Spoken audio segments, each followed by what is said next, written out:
Muhammad Ali did. And I don't believe we'll ever really see another like him. I know that there is a certain boxer out there who would love to go off and compare himself to Muhammad Ali, but let's just say Mr. Money. Mr. Money will never be Muhammad Ali. No, and I'm actually surprised he's one of the people who didn't actually put a tribute out to Muhammad Ali. Either that or I've stopped following him on every form of sports. You know what? I think if Mayweather had went off and did a tribute, he probably would have received a huge backlash because he wouldn't have been able to go off and do a tribute without putting himself over. Oh, that is true. I know a lot of boxers, a lot of MMA definitely put tributes out. And Muhammad Ali is one of those ones you didn't even have to put a tribute out. You didn't even have to mention him. His name was on the tip of everybody's tongue. It absolutely was.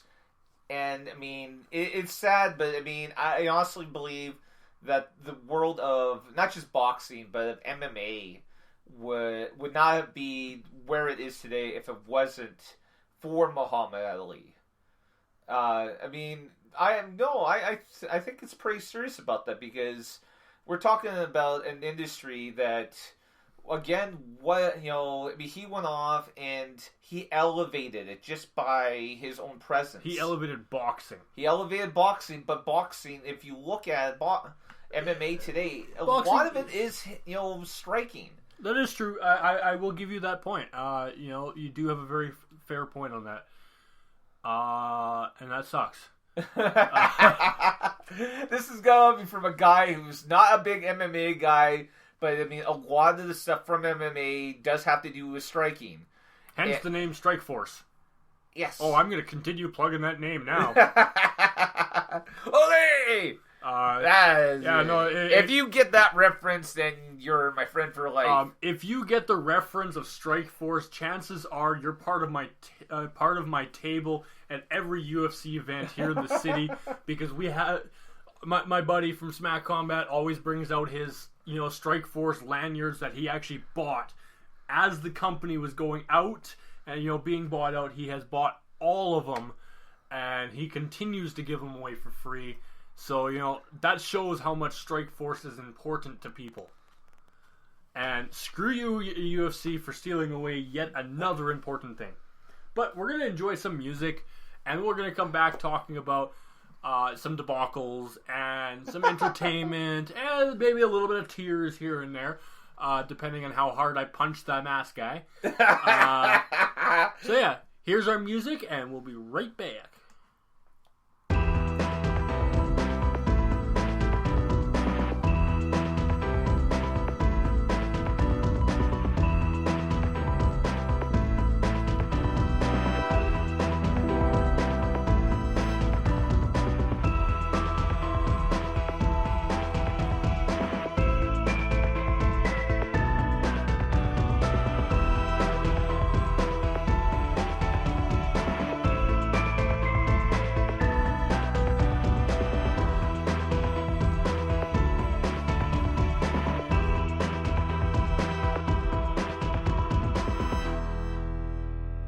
Hey guys, welcome back to the Captain Fizz and Masked Guy show. So that is Captain Fizz, have finally went off and have seen Xmen Apocalypse. Yes. And predictably, and I want to go off and I want to say this.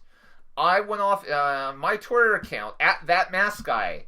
I said that Captain Fizz was going to hate this movie, and I was right. I have to publicly say this. I did not hate the movie. I just hated, I believe, 99.99999% of the movie. The point something 001, whatever it is, I really liked, and that would be the Wolverine scene. Okay, so that would be more than just a fraction of it. That was a 5-minute My heart thing. stopped. My heart stopped. Time stopped. What felt like a second was probably a lot more, but it felt like a second. Oh my freaking god, the Weapon X Wolverine. That was freaking epic. When he came out of that chamber and he had that, that little helmet thing on him, and had all the wires sticking out of him and everything, I almost pooped my pants. I almost predicted it. I haven't said anything like this on the air, but it was the only way that I legitimately thought they could tie Wolverine into this movie and make him an actual, maybe not a main figure, but something that would really stick to you, right? Something you would understand, something that would tie him in with the storyline and clue you in.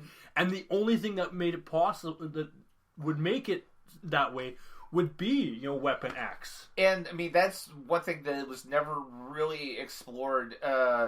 Was really the Weapon X project. I know they went off and kind of played around with the idea with Xmen Origin Wolverine, but I mean, that is by far the single worst movie of the entire franchise. Oh, that movie did not exist to me. I saw 5 minutes of it and then turned it off. Ryan Reynolds has went on record to say that he was blackmailed into doing that movie just so he would have the rights to play Deadpool in a as I said, I've never seen the movie. I've heard of it. Like, I've seen a couple minutes of it.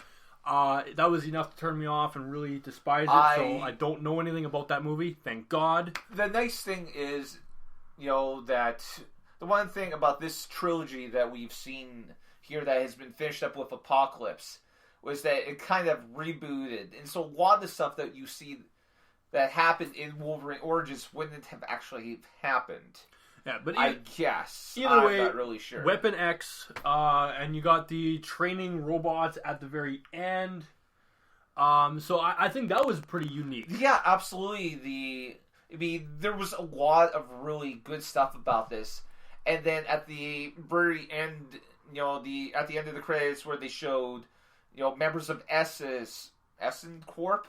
Yes. XS Corp, I think it is, going off and taking blood samples of Wolverine amongst other things. I actually did not stay for all the final, stuff.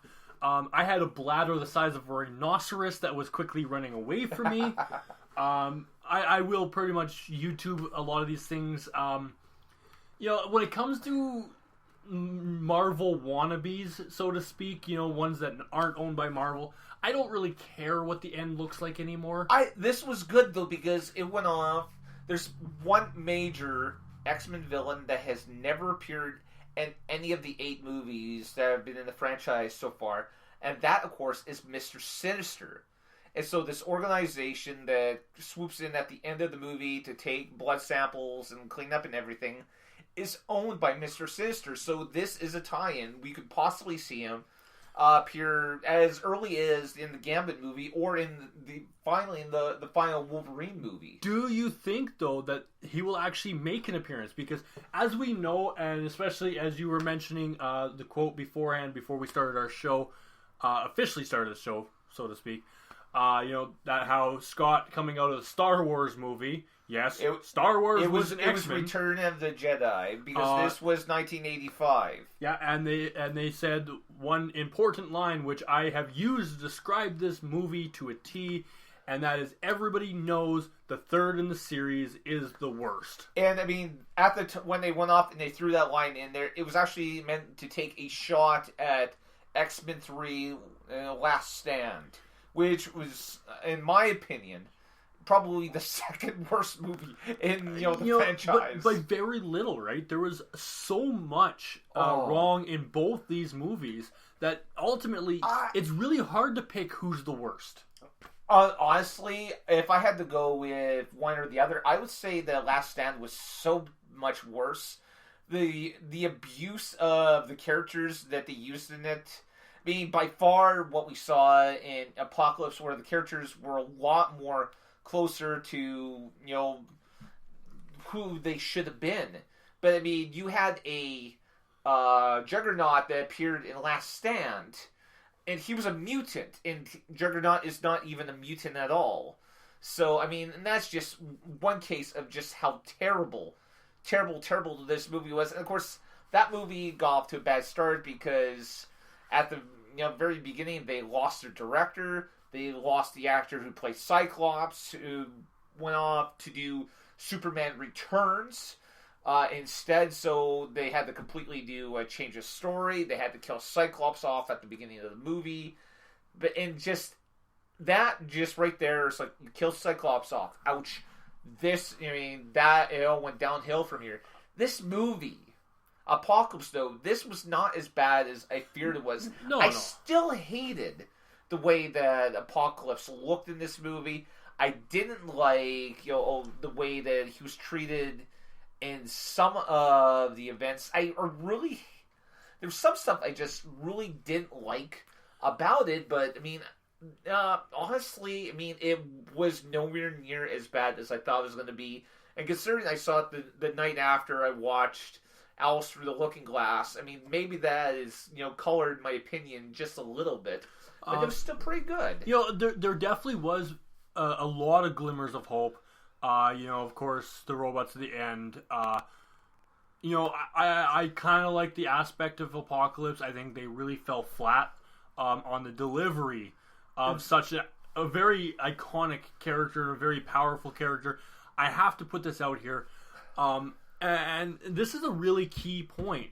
The Apocalypse that we have all known and grown up with and recognize as the Apocalypse would never send all the nukes into the sky and just disarm the world. He would attempt even one or two of them to return to Earth, to wreak his havoc, and as you pointed out earlier, before the show even started, basically weed out the weak. I mean, that's always the thing about Apocalypse. Apocalypse is always wanted for the strong to rise to the top.